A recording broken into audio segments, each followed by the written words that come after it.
Welcome back to part 3 in our series with respect to this example question LSL Plc. And in our last video, we looked at transaction on the 4th of July where LSL Plc paid Junior Jordan and Sheena Grimes the amounts that the company had owed, and also they would have received a cash discount from Sheena Grimes and Junior Jordan of 6% each.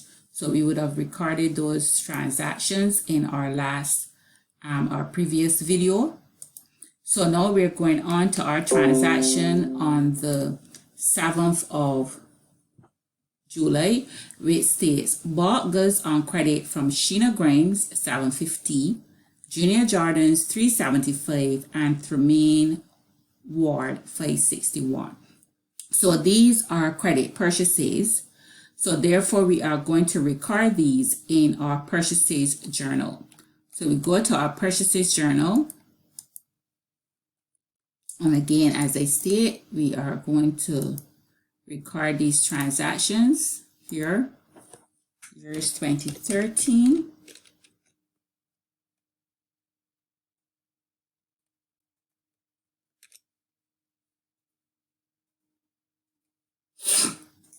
So this is the 7th of July.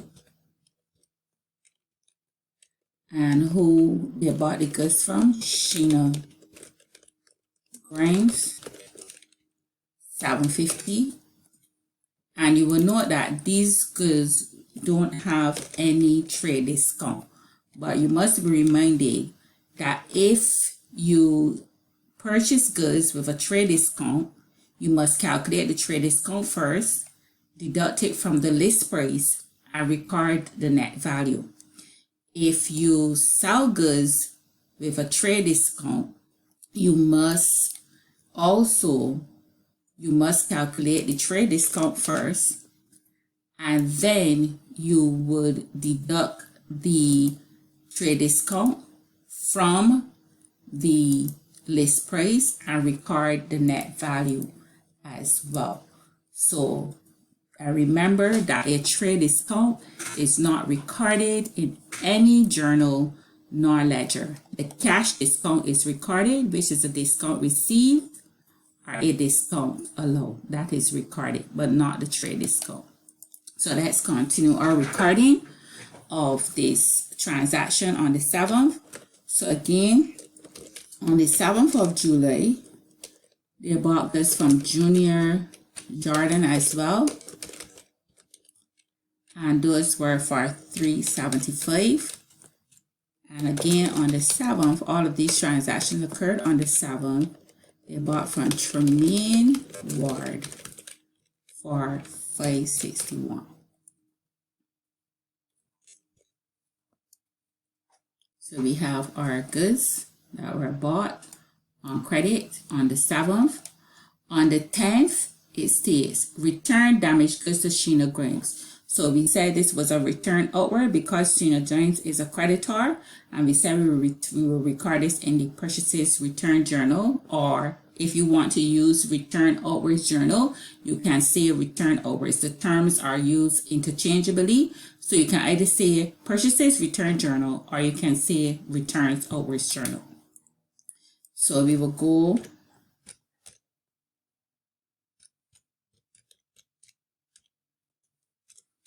and we will record this transaction on the 10th, so 10th of July. Sheena Grimes, that's who they were returned to, and $56. Remember, any item that is bought at a trade discount must also be returned at a trade discount. So let's say that these items were bought at a trade discount, and let's say the list price was $56. You will calculate the trade discount on them when you're returning and deduct that, and then you record the net amount as the return.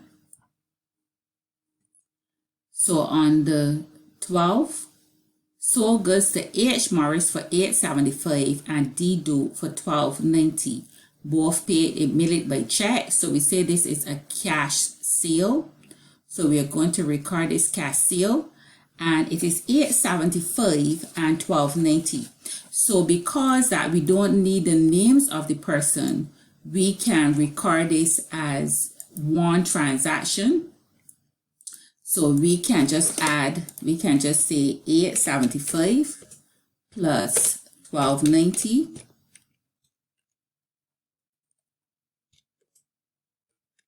And we can record that as one figure.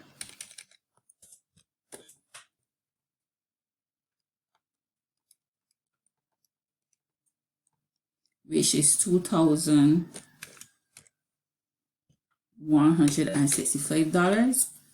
So that's our total cash sale.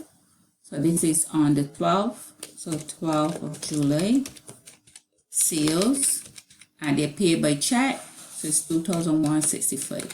We don't need to know their names, so we don't have to record them separately. You can say sales $8.75, sales $12.90. But we don't need the person's names because this is not a credit transaction. It's a cash transaction, and we can add the two numbers together because they were on the same day, and that is what you receive, and you can put it there. And on the 15th, Carol Smith settled her account paying by check less 3% cash discount. So she is settling by check. Right? Carol Smith is settling her account by check, but we have to know how much Carol Smith owed because it says she's settling her account. So that means she's settling everything that was owed, that she owed LSL Plc. So at the beginning of the year, Carol Smith owed LSL Plc $475. And then here on the 2nd, she would have bought some items on credit from LSL Plc, value at $650. So when you add that together, you get a total of $1,125 that Carol Smith owes LSL Plc. So she's going to settle that, and she's going to pay by check, but she's going to return some items first. So let's look at that transaction with respect to Carol Smith. So let's look here. So I'm going to put her name so that we can identify what we're doing here. So this is Carol Smith. How much does she owe? $475. $475 plus the $650 from the 2nd, and that gives us $1,125. But out of this $1,125, she's going to return $150 first. So minus $150. So that amount comes to $975. So this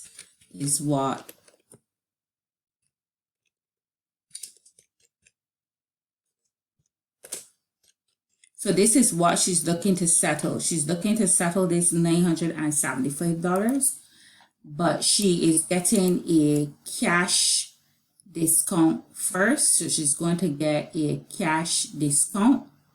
So let's calculate that cash discount for her and see how much she wrote the check for. So $975, and she's getting a 3% cash discount.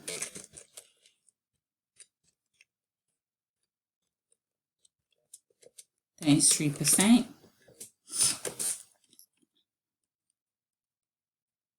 That is $29.25. And then it will be $975 minus $29.25,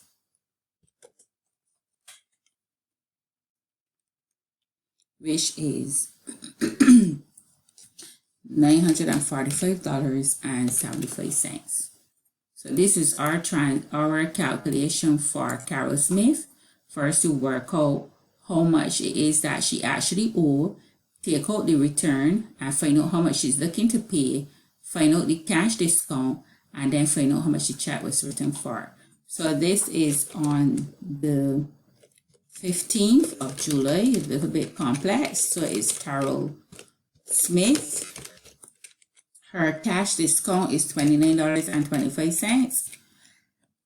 And she wrote the check for $945.75. Right, that's what she would have written it for.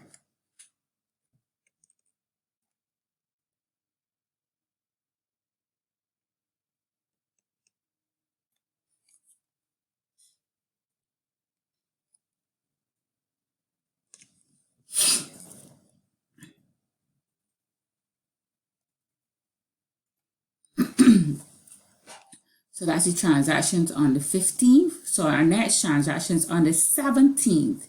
So this is going to be an interesting one because now we're getting to look at our new topic where we're dealing with calculating the value of our ordinary share capital.